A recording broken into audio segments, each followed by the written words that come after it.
As I search for the white dove, I wonder if she searches for me. Or if my hopes of finding her are nothing more than an ill-conceived fantasy. You see...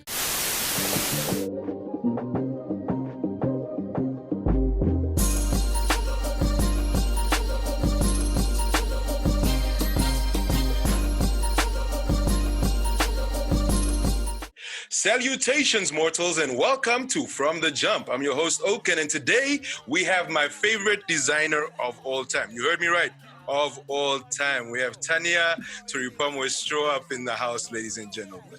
Hi, Tanya, how are you doing? Hey, Oken, of all time. Of all time. I gotta be honest. Man. I gotta be honest with the people. I mean, you know, you did design Remember the Future, and you never put out two of the same works. It's like, it's amazing. It's always like, you know, it's Tanya's work, but it doesn't look like the last thing or the one before it. It's just, I don't know. It's weird. Oh, thank you so much for asking me to join you on this journey and this creative platform. Like I've really enjoyed seeing what you've been working on, and yeah, I think it's just like the exchange between creative sort of on a peer-to-peer level. That maybe like enough of that doesn't really happen. So yeah, when you first pitched this, I was like, how? Of course, yes. And that's the beauty of it, you know. As I said when I spoke to you initially, like the whole point of this is to show people, you know, the products that you see are beautiful. We all love the products. All of us love end products, but to get to that end, there's a journey. And that journey is not, most of the time, it's not a beautiful journey. It's very, very dark, dingy, comes with a lot of tears sometimes, you know, a lot of heartache sometimes. And disappointment is always part of the deal somewhere. So this is how I feel us as artists can be true and tell people, look, man, I thank you that you love my stuff, but as a creative, I have to let you know it's just not that easy. And that's gonna bring me into my first question for you, Tanya, which is, you know, is there a moment of your creative journey that if you could relive it, you would? What would be that moment? Just one, but only one moment. Only one moment. Mm-hmm. Maybe my TEDx talk that I did a few years ago, I think 2013. Sure, I can't, it's like the dates, I can't even. There. I mean, that was quite a momentous occasion for me in the sense that I never really spoke on such a platform or on such a level, and to know that an organization like TEDx Windhoek would be interested in what I had to say and my creative ideas. And that was really a challenge for me, because I think I enjoy speaking, but I'm not by any stretch of the imagination a public speaker. And so that was like a major sort of creative kind of sort of major challenge for me, because now it's like someone wants to hear what you have to think about something and put it out there, and it was very nerve-wracking for me, and so I suppose the reason why I would want to relive it is like maybe with hindsight, like what I know now and how I might have done it differently, or so it's like, you know, like the lessons that you've kind of gained through the year, like maybe you would have added it to that piece of work. Oh no, definitely. So I guess I'm sort of talking about this like from a hindsight perspective. Yeah. Well, that's definitely how you have to look at the question. I mean, all of us have, I call them opportunity costs, because that's what they are. It's like business.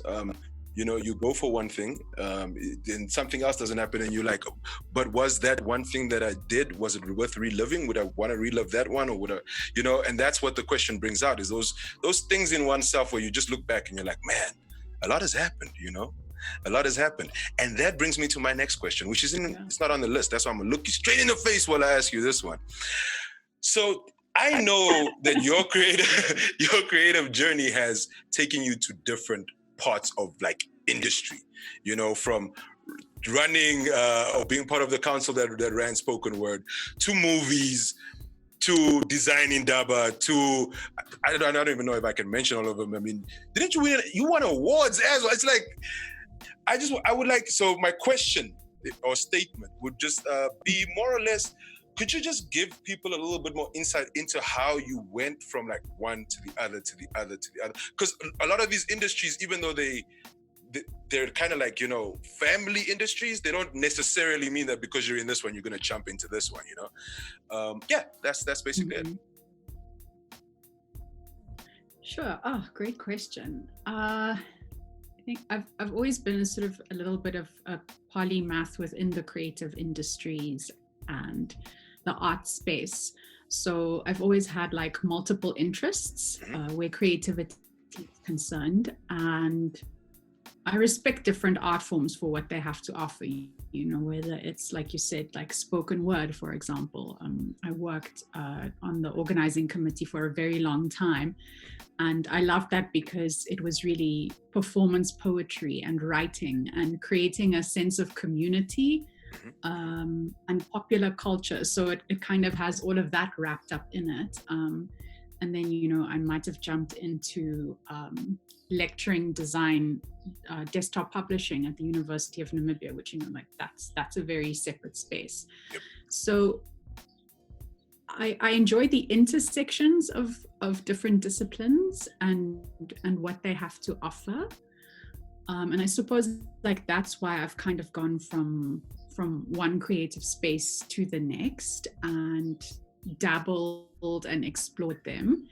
And I think it's also because of like the community that I find myself in. It's you know, other people have brought their interests to me, like for example, like Oshisheni Evalua, which we, you know, our dear filmmaker and friend who passed away recently, she, you know, she was the first person to say like, listen, would you be interested in like working as a prop hand on my next film?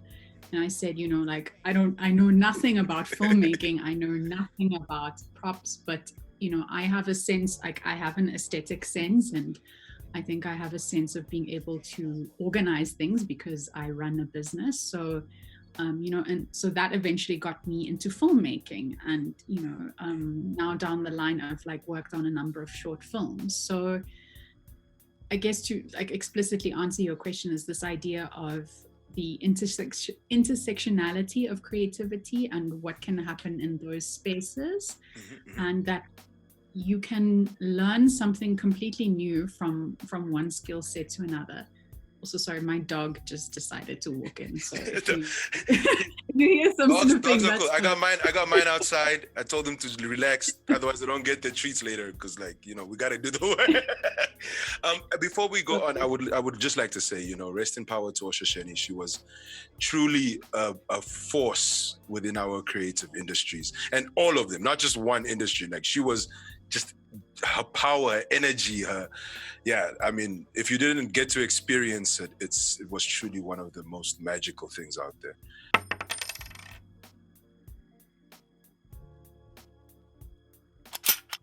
Let me get one of the questions out here. Okay, so I'm going to take one from one of the creatively adjacent individuals that I know. It's always been around creatives, always been in and out of the industry, just not part of it as such. So I reached out to him because I know he has these crazy questions that he's always wanted to put up. And one of them that I took from him that I would like to ask you is, you know, during these troubling times of the lockdown and the global COVID-19 pandemic that we're in right now, how are you going about actually, you know, still maintaining your streams of income or new streams of income that you might be looking at? Because, I mean, we all have to put bread on the table. So, yeah, so the question is literally, how are you going about still being able to sustain yourself or further it? Yeah, I think that's a challenge that everybody is facing at the moment, regardless of what industry you find yourself in. And I will be honest and say that I'm in a lucky position that I've secured a number of retainers. So, just so you know that for those of you who don't know, that I run Turi Pamwe. It's a communication design studio, and we have a number of retainers, and I think that from a business perspective, those are amazing because they help you sustain basically the cash flow of your business. And so that work has been incredibly important to me during this time. And then I think just from a sort of like, how does one create new business?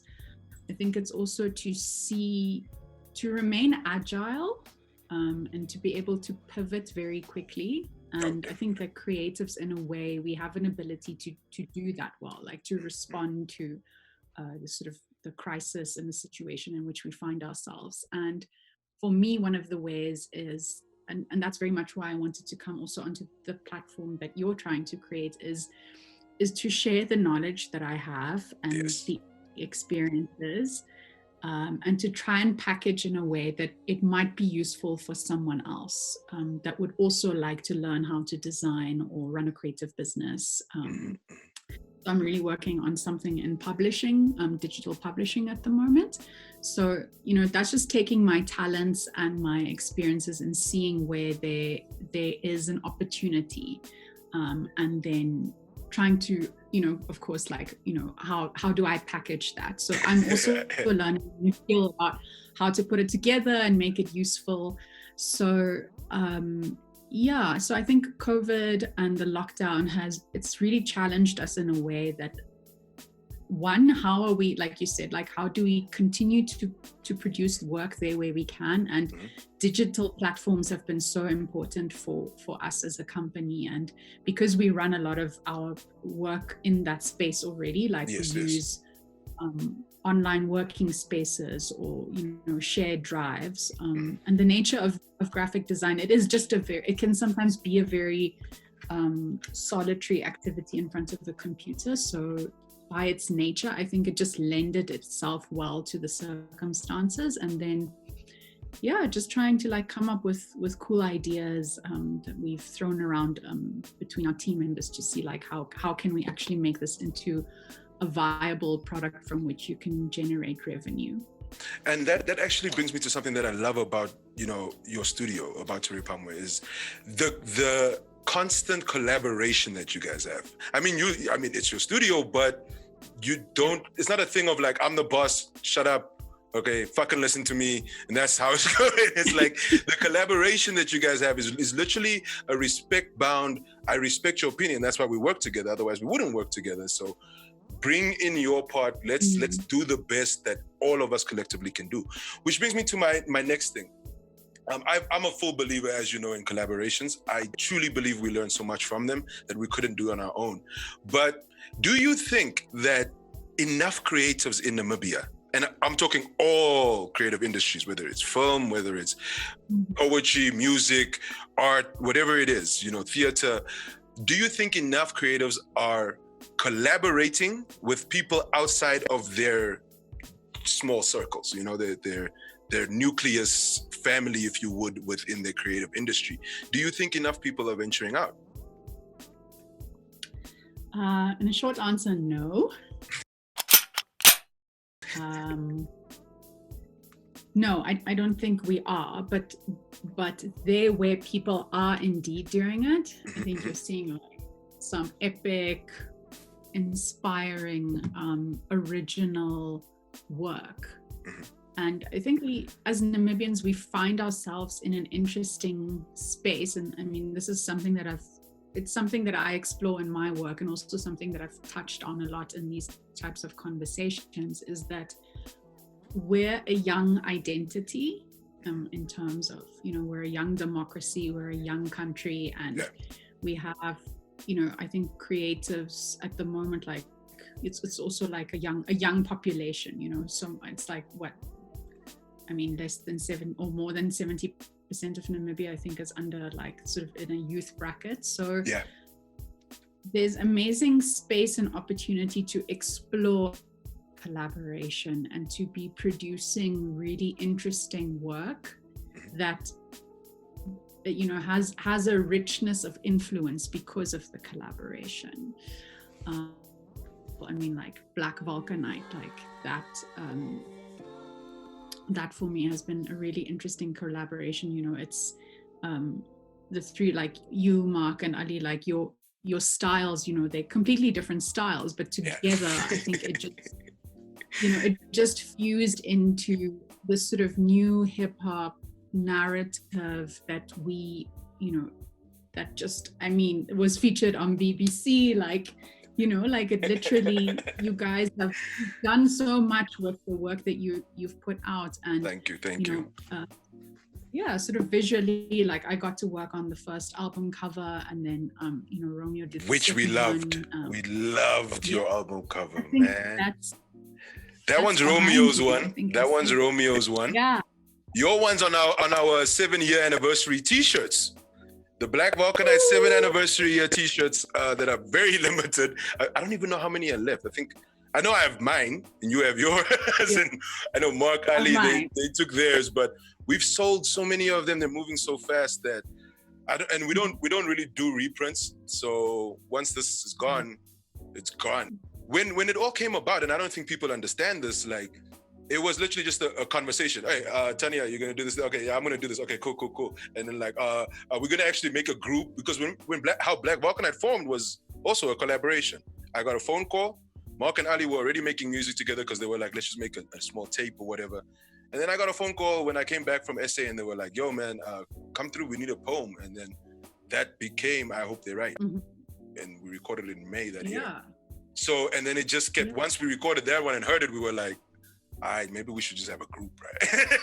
And, so it wasn't like always a planned thing, which is another thing I love about creativity and this industry that we're in Namibia, is so many things are not planned. But the end product is what comes about. And as you said, you were working, as on a set that you've never worked before, you're doing a job you've never done, but what you learned there helped you forward in your career, in your interactions with people, I would guess. So the question that comes from this is, how would you, if you were to talk to yourself 15 years ago, and knowing how your journey's gone, or not even yourself, if you were to talk to a person, like a friend of yours 15 years ago, let's put it like that, knowing how this creative journey has led, what advice would you give them, Like, what would you say is like the one thing that you'll be like, I need to impart this knowledge. This is something that I need this person to understand. The rest they can learn, but this they need to understand. What would be that one? Yeah. Big question. I only do that though. For me, it's come down. And again, this is just from, it is my personal experience. Oh, definitely. And you might be surprised to hear this, but I think it's focus. So striking a balance between staying focused on what you want to learn and explore, but remaining open-ended enough to allow new experiences to come your way. And the reason why I say that is, in a way, like, my career has been defined by the sort of multidisciplinary interests that I have had. But I've also realized, like, if you have many things vying for your attention at the same time, it's difficult to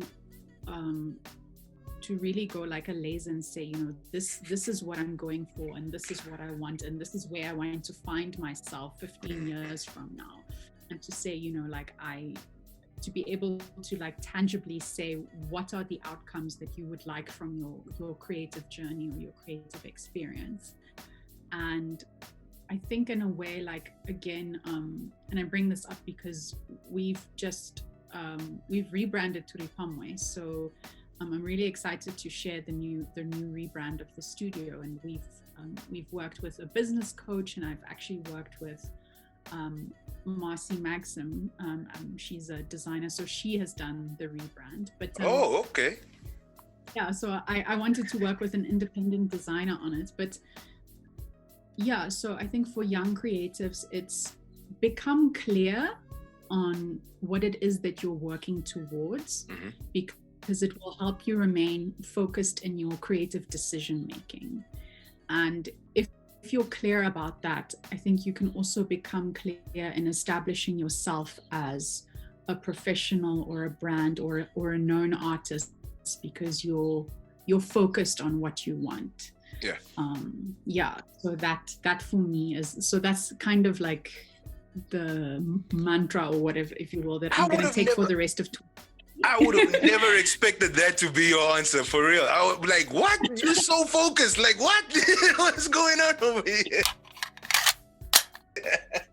It's crazy. It's crazy. You see, I'm not even looking at this screen anymore because now I've just got all these questions in my head.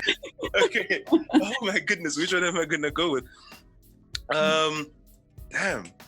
Yo, okay, now they're all jumbled. Okay, let's do it like this. Let me look at one more question. Oh yes, this one. This one is the real question. So the real question, the question of all questions, like for me, it's the most important question. I might tell people at the end of the series why it's the most important question, but superheroes or supervillains? Which one and why? Anti-heroes are also supervillains. They fall in that category. So you can't put them in the hero category. Wow.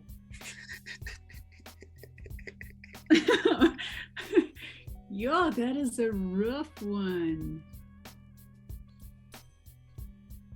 Wow, you're gonna make me answer this like I have to choose? You gotta choose between superheroes and supervillains. You have to make a choice. Like, you have to. Okay, I'm gonna go with superheroes. Mm-hmm. And the reason is, okay, I mean, like, I'm an eternal optimist and I'm a very hopeful person.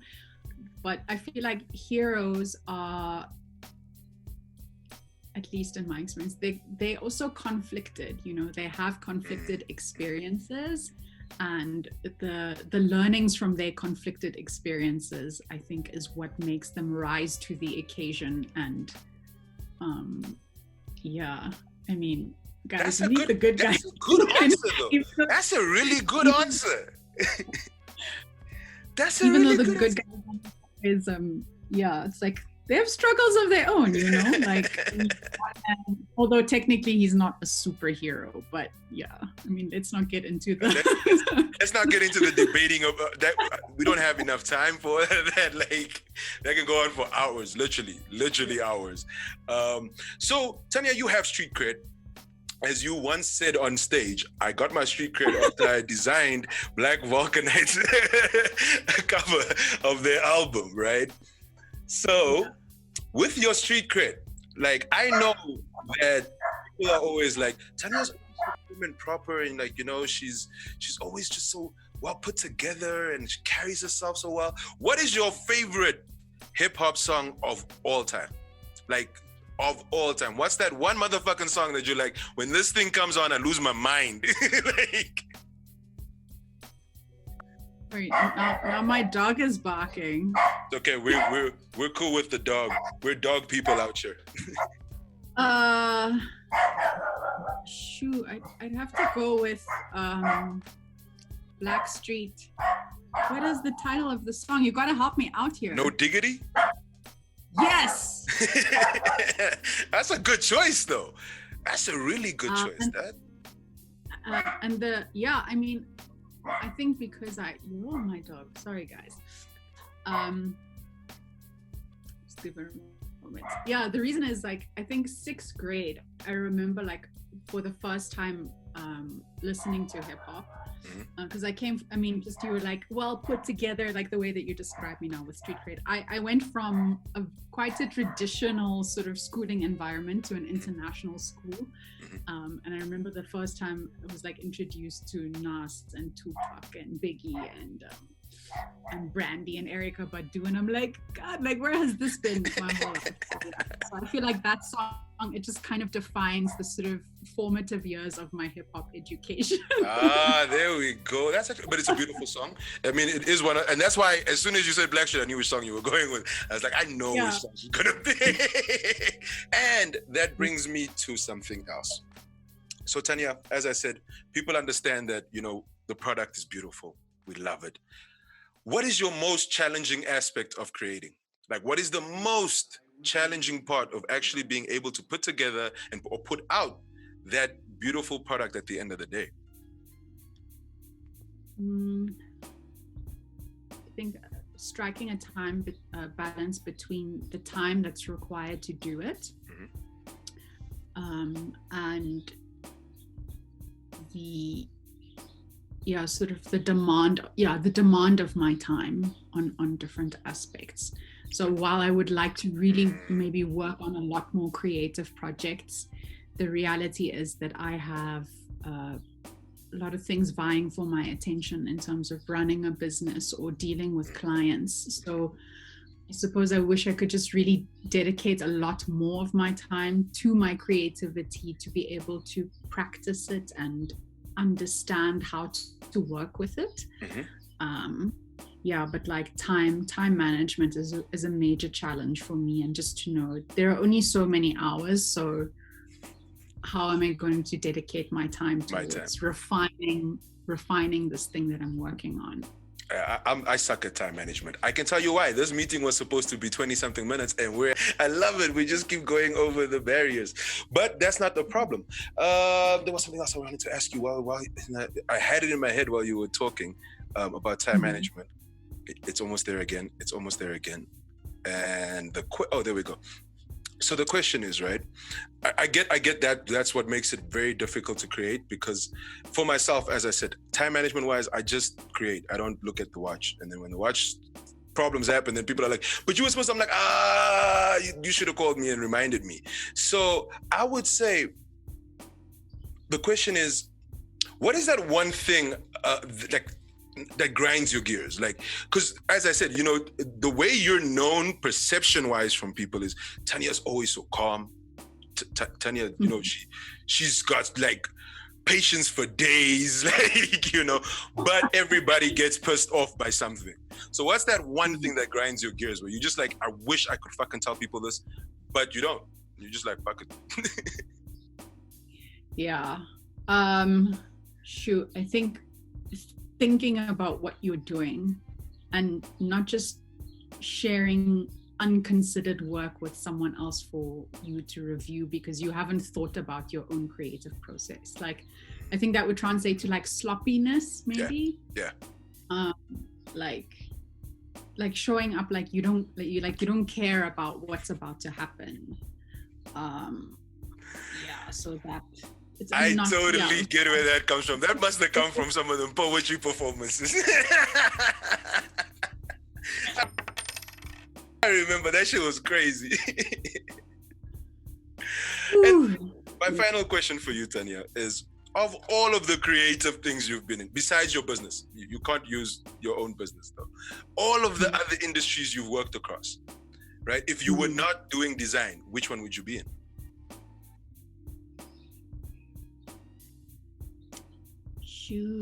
Not doing design.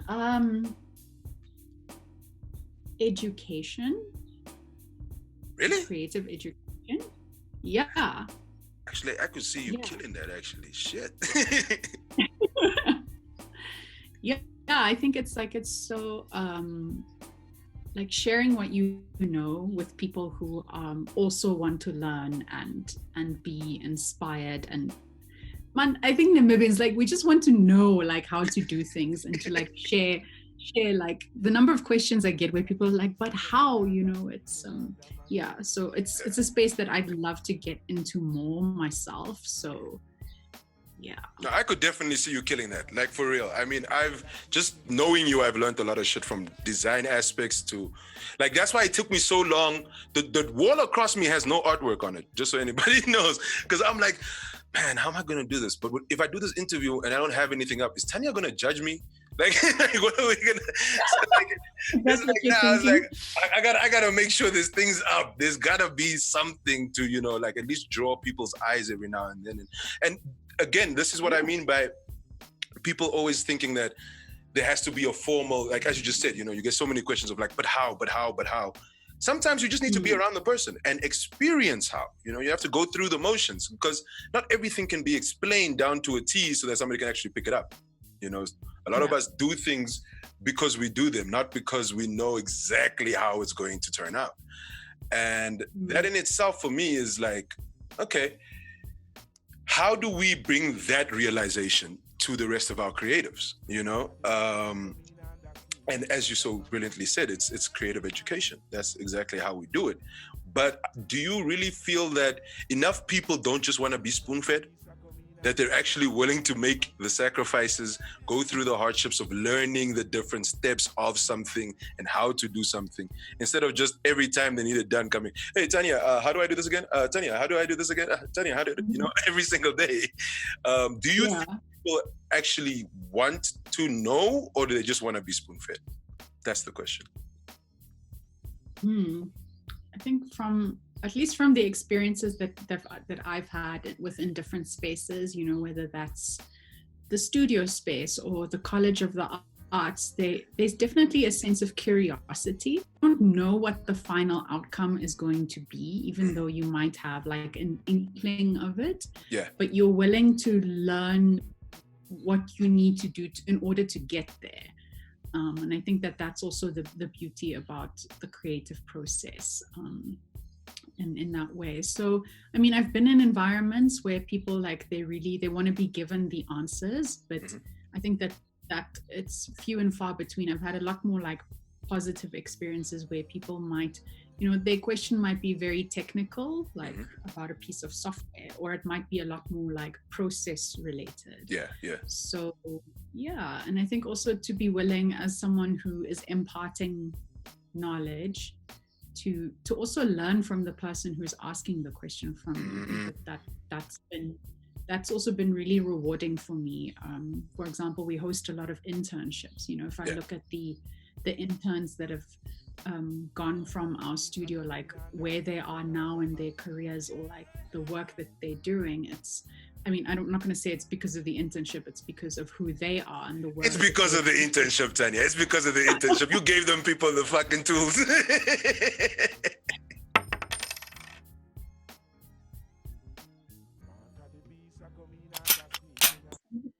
But Tanya, look at you now with like statistics and. I won't lie. It's one of my. So people think my favorite hobby's always been poetry, but it's actually been research. I actually didn't know this.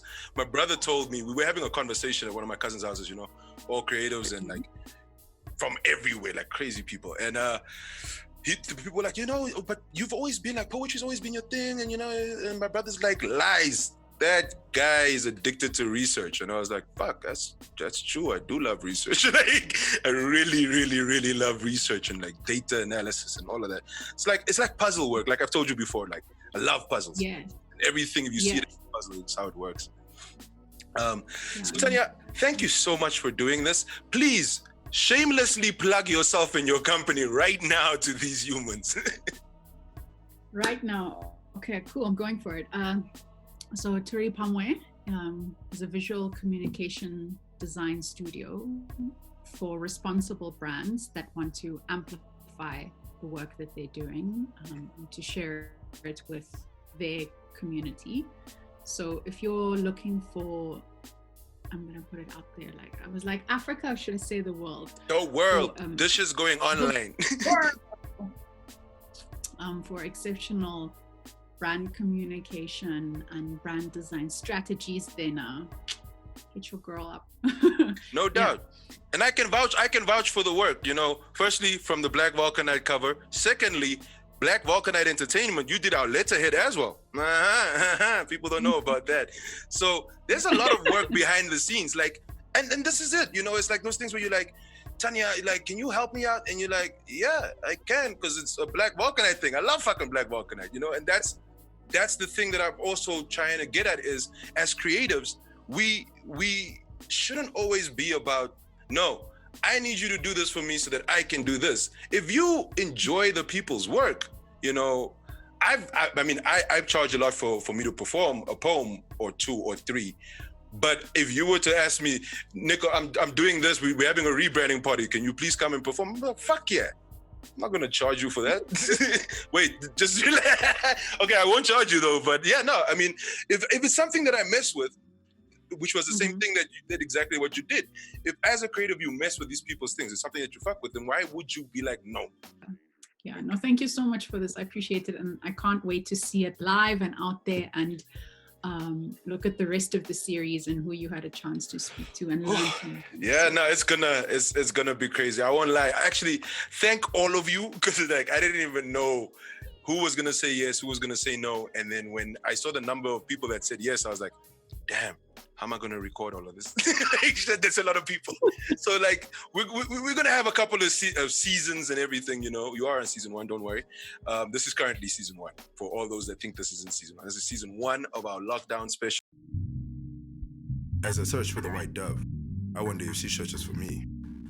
Or if my hopes of finding her are nothing more than an ill-conceived fantasy. You see, I constantly think about one, yet seem to dream about another, making it almost impossible to visualize myself being with either. Thereby,